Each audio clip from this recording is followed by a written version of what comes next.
Evlərdə keçirilən yas mərasimləri ilə bağlı zaman-zaman neqativ xəbərlər alırıq. Ya kütləvi zəhərlənmələr olur, ya da eyvan çökür, insanlar xəsarət alırlar və s. Pandemiya dövründə yas və toylar barədə qadağalar mövcud idi. Təbii olaraq faciəvi hadisələr də olmurdu. Bu baxımdan xüsusilə mərasimə gələn insanların sayını azaltmaq, süfrədə daha az qida məhsullarına yer vermək müzakirə edilir. Qlobal İnfaza danışan deputat Ceyhun Məmmədov məsələnin dəfələrlə müzakirə olunduğunu deyib. Stat, bugün Azərbaycanda həm yaz, həm də toy mərasimləri əndazədən çıxıb. Təəssüf ki, məclislərimizdə israfçılıq baş alıb gedir. Bundan cəmiyyət də əziyyət çəkir. Düşünürəm, artıq yaz və toy tədbirlərində israfçılığa son qoymağın zamanı gəlib.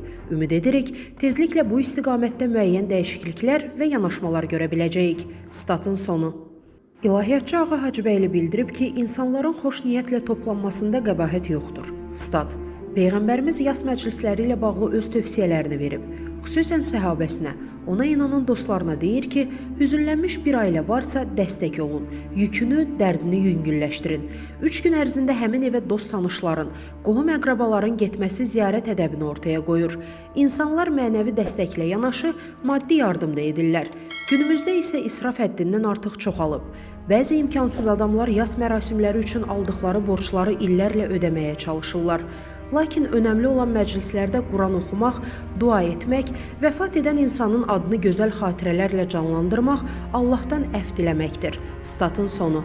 Əziz izləyicilər, xəbərlərdən məlumat almaq üçün kanalımıza abunə ola bilərsiniz.